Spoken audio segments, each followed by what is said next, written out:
문자가 왔는데 참 그래도 이제 아주 좋은 방향으로 이렇게 진행되는 것 같습니다. 좀 확 일어날 수 있도록 정신이 확 돌아올 수 있도록 계속해서 기도해 주시면 좋을 것 같습니다. 성도는 모든 지혜 그리고 지식 보화가 예수 그리스도 안에 있다고 하는 것을 확실히 아는 게 중요합니다. 그래야 이분이 나의 비밀이고, 그죠? 그렇게 감춰졌던 비밀인데 우리의 영광의 소망이시고 그분 안에 모든 것이 다 있다는 거죠. 그러니까 그분 안에 모든 것이 다 있는데 그분 말고 다른 데 있다 이렇게 얘기하는 게 다 이단입니다. 그러니까 다른 데 있다고 하는 사람들은 그거 자체가 뭡니까? 교묘한 말로 속이게 하는 거예요. 속이는 겁니다. 그럴 수 없다는 거죠. 그래서 그런 부분에서 이 모든 것이 바로 우리가 그리스도 안에 있다. 거기에 믿음에 굳건하게 세워져야 되고, 그리고 진리에 대한 바른 분별력을 가져야 바르게 믿고 잘할 수 있습니다. 그래서 5절에는 이는 내가 육신으로는 떠나 있으나 심령으로는 너희와 함께 있어. 5절은 이유접사로 시작합니다. 가를 이렇게 시작하는데 1절부터 4절까지 내용, 이 진술에 대한 궁극적인 이유가 뭐냐 하는 겁니다. 그 이유가 뭐냐 하면 바로 두 가지 이유를 여기서 있어 이렇게 표현하는데요. 이는 내가 육신으로는 떠나 있으나 심령으로는 너희와 함께 있어. 에이미라는 건데 지속의 상태입니다. 이거 현재 직설법인데 이거는 바울이 영으로 함께 있되 변함없이 지속적으로 함께하고 있다. 한 성령 안에서 진리 안에서 기도의 교제를 통해서 거리상의 한계를 극복하고 예수 안에서 하나됨을 이룰 수 있게 됐다. 이런 의미로도 우리가 이해할 수 있는데 심령으로는 너희와 함께 있다라는 거예요. 우리가 어떤 상태에 있든지 심령으로는 기도로 함께 있는 여러분 되시길 주의 이름으로 축원합니다. 이 교회는 나오지 못했어도요. 이런 어려운 문제가 눈앞에 딱 펼쳐지면 심령으로는 함께 있어야 되는 겁니다. 같이 기도해주고 같이 눈물 흘릴 때 같이 눈물을 흘려줄 수 있고요. 같이 괴로움을 느끼고 이 교회입니다. 이것이 우리 그리스도인들의 모습인데 여기 이 모습이 질서 있게 행하는, 그래서 이렇게 보면 심령으로는 너희와 함께해서 너희가 질서 있게 행함과 좀 그리스도를 믿는 너희 믿음이 굳건한 것을, 여기 질서 있게 행한다는 말은 균열이나 흐트러짐이 없는 군대 행렬을 가리키는 단어입니다. 탁시스라는 단어인데 이단들의 공격 앞에 매우 아주 단결된 골로새 성도들의 모습을 보여줍니다. 그러니까 심령으로 너희와 함께 있어 너희가 질서 있게 행함과 그리스도를 믿는 믿음이 굳건한 것을 기쁘게 봅니다. 굳건하다고 하는 것은 군인들이 자기 임무에 확고히 서 있는 모습으로 임전부터의 강인한 자세를 묘사할 때 쓰는 겁니다. 스테레오마라는 단어인데 이 두 단어를 통해서 지금 바울이 얘기하는 건 뭡니까? 바로 믿음 안에서, 바로 그 안에서 우리가 든든히 세워져야 된다라는 것을 분명히 설명하고 있습니다. 그래서 6절은 그래서 이렇게 표현합니다. 그러므로 너희가 그리스도 예수를 주로 받았다 이렇게 얘기합니다. 이 큐리오스라는 단어는 그 당시 로마 제국 황제에 대해 붙였던 호칭입니다. 이거를 만일 다른 사람에게 붙이면 어떻게 될까요? 그건 반역이라고도 얘기할 수 있습니다. 그래서 그리스도 예수를 큐리오스라고 부른 것은 정치적인 도전이다 얘기해도 될 정도로 아주 강력한 건데, 그런 상황 속에서 성도들은 예수 그리스도를 주로 얘기합니다. 이 구원자 예수님과 성도의 관계 속에 포함된 의미를 생각해 본다면 주라고 하는 의미는 예수 그리스도로서 하나님의 기름 부음 받은 자로 성경의 모든 예언을 성취한 분이라는 것을 인정하는 것이고요. 또 예수는 인간의 몸을 입고 오셔서 온전한 인성을 취한 분으로서 하나님의 백성 죄에서 구원하신 분이다라는 의미가 있고요. 또 예수 그리스도가 주님이라고 하는 것은 만민을 구원하기 위해 십자가에 달려 죽으시고 장사한 지 사흘 만에 부활하셔서 하나님 우편에 앉아 세상을 통치하고 계시는 만유의 주인이라고 하는 것을 가리킵니다. 그래서 굉장히 강력한 단어를 쓴 겁니다. 그러므로 너희가 그리스도 예수를 주로 받았으니 그 안에서 행하되, 기독교의 핵심은 이게 뭡니까? 행함 있는 믿음입니다. 그러니까 우리가 그 안에서 행동으로 옮겨져야 되죠. 그래서 여기 받았으니 행해야 된다는, 받았다는 말은, 이 말은 우리가 예수를 믿을 때 뭐를 받았냐 하면 사도들의 전승, 사도들이 말했던 진리의 틀, 진리의 체계를 받았다는 것을 얘기합니다. 받았으니라는 단어는 마음으로 받아들였다, 부정과거형입니다. 골로새 교인들이 바울이 에바브로에게 전해진 복음을 통해 그리스도에 대해서 가르침을 이미 받아들였고 그리스도를 주로 영접했다는 사실을 분명히 선언합니다. 이 받았다는 말은 그래서 굉장히 중요합니다. 고린도서 15장 1절에도 보면 바울은 이렇게 표현합니다. 형제들아, 내가 너희에게 전한 복음을 너희에게 알게 하노니 이는 너희가 받은 것이요 또 그 가운데 선 것이라, 이렇게 얘기해요. 받았다고 하는 것이 중요하죠. 또 고린도서 15장 3절에 보면 내가 받은 것을 먼저 너희에게 전하였노니, 이렇게 얘기합니다. 그러니까 바울은 자신이 복음을 받았다고 얘기하고 있고요. 또 성도들을 복음을 받은 자들로 얘기합니다. 그러니까 신앙의 선배들의 신앙 고백을 우리가 전승받아 믿고 있는 겁니다. 그러면 초대교회로부터 교부를 통해서, 사도와 교부를 통해서 전승된 이걸 어떻게 해요? 우리가 받은 겁니다. 받으면 그럼 내용이 달라졌을까요? 똑같을까요? 바뀔 게 없죠. 예수님의 십자가와 부활에 대한 메시지이기 때문에 바뀔 게 하나도 없는 겁니다. 그래서 신학자들은 이것을 사도적인 전승 또는 사도적인 진리라고 부릅니다. 그러니까 예수님의 공생의 기간에 사도들은 그분께 선택받고 그분을 모시고 다니면서 함께 했습니다. 특별히 그들이 목격한 것은 뭡니까? 예수님의 하나님 되심, 또 예수님의 부활입니다. 예수 그리스도의 부활을 직접 그들이 눈으로 확인했고 손으로 만집니다. 그런 사도들이 초대교회 때 전해준 진리였기 때문에 이것을 사도적 진리라고 말합니다.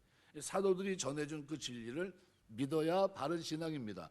그래서 모든 시대의 복음은 세월은 흐른 것 같지만 여전히 2000년 전 그대로입니다. 갈라디아서 1장 18절, 하늘로부터 온 천사라도 우리가 너희에게 전한 복음 외에, 우리가 너희에게 전한 복음 외에 다른 복음을 전하면 저주를 받을 것이라 했어요. 다른 복음은 없습니다. 그러니까 바울이 자기의 복음을 전하는 것을 가지고 예루살렘 공회에 올라가서 얘기할 때도 똑같아요. 예수 그리스도의 죽음, 부활, 이게 초점입니다. 십자가의 죽음과 부활, 이것이 초대교회가 전했던 메시지거든요. 그러니까 초대교회로부터 받은 것을 우리에게 전해주었고 우리는 그들이 전해준 것을 받아 성도가 되었고 오늘 교회를 믿음의 사람으로 굳건히 규모 있게 세워진 겁니다. 성도는 그래서 그 받은 진리 안에 하나입니다. 그럼 그 받은 것이 뭡니까? 고린도서 15장에는 받은 것을 보통 세 가지로 소개하는데, 예수께서 십자가에 달려 돌아가신 것과 무덤에 묻히신 것과 그리고 그분께서 부활하신 것. 함축하면 두 가지입니다. 받은 내용의 핵심은 죽으심과 부활이에요. 그래서 이것을 골로새 2장 6절에서는 이렇게 표현합니다. 그러므로 너희가 그리스도 예수를 주로 받았으니, 큐리오스로 받았다는 겁니다. 그러니까 그 안에서 행하되, 명령법 현재 시제입니다. 그러니까 그리스도 예수가 주인 줄 알고 사도적인 진리를 받았다는 거예요. 그러니까 예수는 우리의 구주 되십니다. 뿐만 아니라 우리 삶의 주인이십니다. 그러니까 성도의 정체성은 내가 주인이 아니라 주인이 따로 있는 사람들이에요. 누굽니까? 예수 그리스도예요. 예수 그리스도가 우리의 주인입니다. 예수를 주로 받았으니 그 받은 그대로 그분 안에 행하라, 이렇게 말씀합니다. 그러니까 이 말은 성도가 처음 믿고 거듭날 때 예수 그리스도의 교훈을 받고 성도로 살아가는 동안 그 진리와 연결돼서 일관성 있게 자라고 계속해서 성장해야 될 것을 말합니다. 그것이 바로 진리입니다. 그래서 7절은 그래서 뭐라고 하냐면 그 안에서 행하되 그 안에 뿌리를 박으며 세움을 받아 교훈을 받은 대로, 뭡니까? 교훈을 받은 대로 뭐와 상관이 있습니까? 사도적인 진리와 연관이 있는 겁니다. 사도적인 전승과 연관이 있는 겁니다. 교훈을 우리가 받은 거, 처음 예수 믿을 때 주로 받으며 받은 그 진리의 내용, 십자가와 부활을 얘기하는 겁니다. 이것을 받은 그대로 예수 안에 그 비밀, 그 안에 모든 것이 있다고 하는 이것을 받은 그대로 그 안에서 어떻게 해요? 믿음에 굳게 서서 감사함을 넘치라는 게, 저들의 교묘한 말, 거짓말에 속지 말고 그리스도 안에 모든 것이 있다고 하는 이 미스테리엄, 이 비밀을 너희가 깨달았다고 한다면 받은 사도들의 전승, 사도들의 진리를 통해 너희가 받은 그대로 그 안에서 굳건히 서서 어떻게 해요? 뿌리를 박으며 세움을 입으라. 뿌리를 박는다는 말은요, 시편 1편을 보시면 복 있는 사람은 악인의 길을 쫓지 않고 죄인의 길에 서지 않고 오만한 자의 자리에 앉지 않고 오직 여호와의 율법을 즐거워하여 그 율법을 주야로 묵상하는 자로. 저는 시냇가에 심은 나무가 시절을 쫓아 과실을 맺으며 그 잎사귀가 마르지 아니한 같으니 그 행사가 다 형통하리라 했거든요. 시냇가에 심은 나무는 뿌리가 어떨까요? 깊이 뿌리 박힌 거죠. 이 신앙은요, 점점점 가면 갈수록 뿌리가 어떻게 해요? 깊어지는 겁니다. 나무를 심었는데 뿌리가 깊어지는 게 정상입니까? 아니면 뿌리가 내리지 못하는 곳이 있으면 뭡니까? 문제가 있는 겁니다. 그죠? 뿌리 내리지 못하면 그 밑에 비누가 있든지, 그죠? 농사 짓는 분들은 아시지만 뿌리가 발육하지 못하도록 하는 어떤 성장 방해 요소가 있는 겁니다. 어떻게 해야 돼요? 걷어내야 됩니다. 그러지 않으면 절대로 뿌리를 내릴 수가 없어요. 뿌리가 깊지 못하면 바람에 태풍에 그냥 넘어집니다. 근데 뿌리가 깊으면 어때요?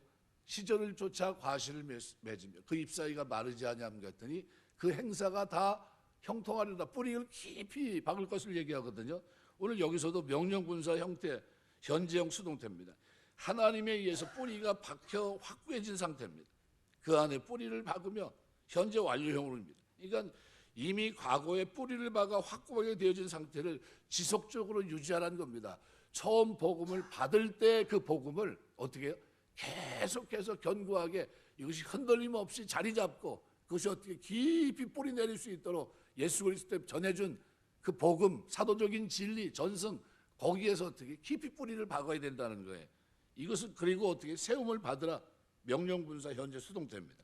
어떤 기초 위에 건물이 높이 지어져 가는 것을 가리킵니다. 그러니까 바울은 이 성숙하다고 하는 것은 우리가 예수를 믿고 그 진리의 연장선상에서 일어나는 겁니다. 그게 성숙입니다. 하나님 말씀 안에서. 그러니까 뿌리를 박다는 동사의 시제는 현재 완료형이에요. 과거의 한 동작이 지금까지 영향을 미친 겁니다. 이미 예수 그리스도를 받으면서 뿌리를 내렸던 그것이 나로 하여금 어떻게 해요? 뿌리를 받고 세움을 입고 있는 겁니다. 그러니까 예수를 믿을 때 처음으로 그분께 뿌리를 내렸는데 그 뿌리를 더 깊이 내려야 된다는 거예요. 그래야 견고히 설 수 있다는 겁니다. 땅에 털을 닦는 이유는 위에 건물을 세우기 위해서입니다. 예수 안에 깊이 뿌리를 내려 그 뿌리로 예수와 그분의 행하신 일, 진리의 말씀을 양분으로 받아들이면서 우리가 점점 더 튼튼하게 세워져 가는 겁니다. 우리가 예수를 만나 그분을 믿는 순간 새 생명으로 거듭나 하나님의 사람이 됩니다. 그것은 터만 닦은 상태예요. 그럼 뭐 어떻게 됩니까? 그 위에 집을 지어야 되죠. 집을 지어갑니다. 뭐 어떻게 지어갑니까? 약속의 말씀을 붙들고 뿌리 깊게 세워져 가는 거예요. 그러니까 신앙생활은 하나님의 말씀의 터 위에 세워줍니다. 그래서 오늘 본문은 그렇게 말합니다. 이 교훈을 받은 대로 그랬어요. 이 교훈을 받은 대로. 우리가 사도들이 전했던, 바울이 골로새 교회에 전했던, 내가 가보지 않지만 내가 널 위해 기도하고 있지만, 그러면서 어떻게 뭐라 합니까? 육신은 떠나 있으나 심령으로 너희와 함께하고 있다. 그러면서 하는 얘기가 뭡니까? 너희가 그리스도를 믿는 너희 믿음이 질서 있게 행함과 너희 믿음이 굳건한 것을 기쁘게 봄이라. 뭐가 기쁘냐는 거예요. 그러면서 그 설명한 게 너희가 그리스도 예수를 주로 받았으니 그 안에 행하되 그 안에 뿌리를 박으며 세움을 받아 교훈을 받은 대로 믿음에 굳게 서서 감사함을 넘치게 하라. 그러니까 교훈을 받은 대로 믿음에 굳게 서라고 하는 것은 터이신 예수께 연결돼 지속적으로 일관되게 자라고 성숙하고 견고해져야 된다는 겁니다. 그것이 교훈을 받은 대로 믿음에 굳게 서는 겁니다. 그러니까 하나님 말씀이 가르치는 그대로 믿음에 견고하게 서는 것이 모든 성도를 향한 주님의 부르심입니다.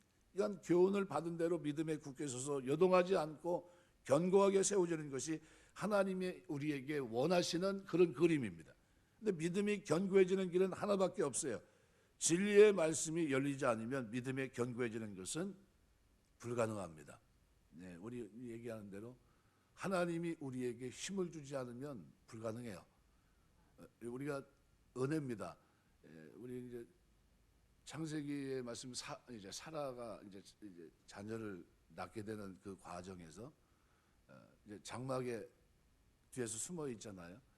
이제 아브라함은 새 천사를 대접하면서 이제 내년에 이제 뭐 자녀가 있을 거다 이런 얘기를 하는데, 근데 사라가 그 뒤에서 웃어요. 에이, 뭐지 이런 일이 있을 수 있나? 이미 나는 언제요? 자녀를 낳다 못 낳는 그런 게 아니라 나는 원래부터 불임인데 무슨 소리 하는 거야? 그런데다 난 경수도 끊어졌는데 그 말이 안 된다는 거지. 저 바깥에 얘기하는 사람이. 그런데 뭘 가지고 믿습니까? 히브리서 11장을 보시면요. 거기서 하나님의 약속, 미쁘신 하나님을, 신실한 미쁘신 하나님을 그 약속을 붙듭니다. 그리고 하나님은 사라에게 어떻게 해요? 잉태할 힘을 주십니다. 그 하나님의 약속, 신실하신 약속을 누가 믿어요? 사라가 믿어요. 그리고 그 믿음을 축복하셔서 자녀를 낳게 하시거든요. 우리가 살아가면서 이 힘은 누가 주십니까? 하나님이 주시는 거예요. 이건 나는 도대체 할 수 없는데 그렇게 자녀를 잉태할 수 있는 힘을 누가 해요? 하나님이. 그리고 그 약속을, 미쁘신 하나님의 약속을 신실하게 어떻게 신뢰했다는 거예요.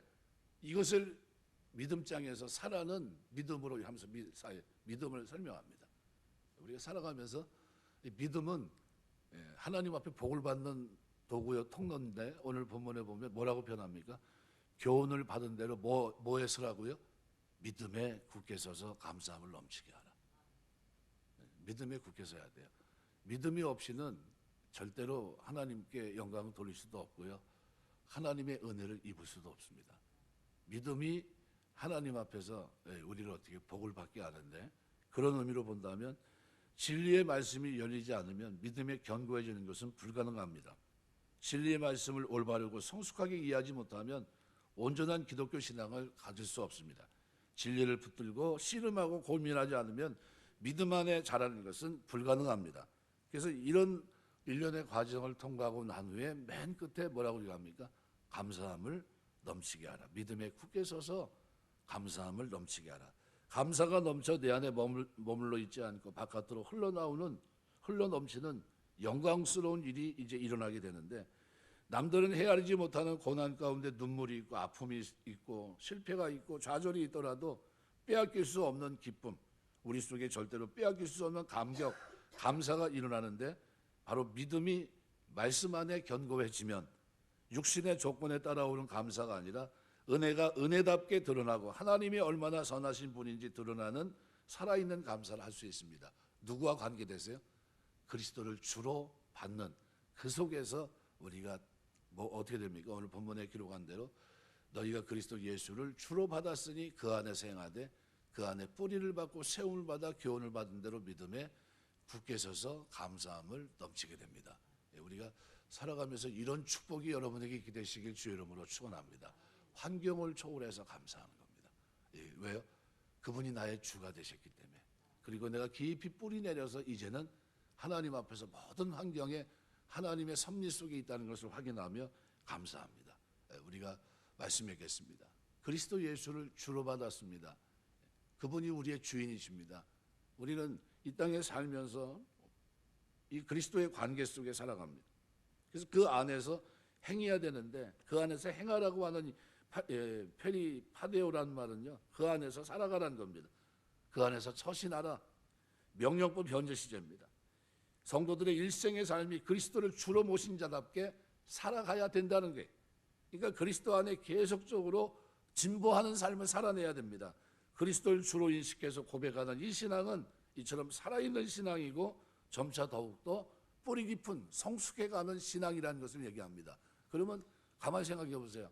내가 처음 예수를 믿을 때와 나이가 들어 연세가 들어서 이제 하나님의 부름받을 때가 얼마 남지 않을 때 그 정도는 어느 정도 차일까요? 뿌리가 어디가 더 깊겠습니까? 세월이 흐르면 흐를수록 우리의 신앙생활에 그리스도를 주로 모시고 사는 그 삶에 뭐가 있습니까? 하나님과의 깊은 뿌리 맺힌 그런 세워진 믿음의 감사로 넘치는 충만한 모습이 세월이 가면 갈수록 오늘 우리에게 더 확실하고 확고한 모습으로, 그죠? 터가 굳어진 그 모습으로 나타나는 것이 맞습니다. 우리 신앙 속에 그런 축복이 있게 되시길 주의 이름으로 축원합니다. 기도하겠습니다.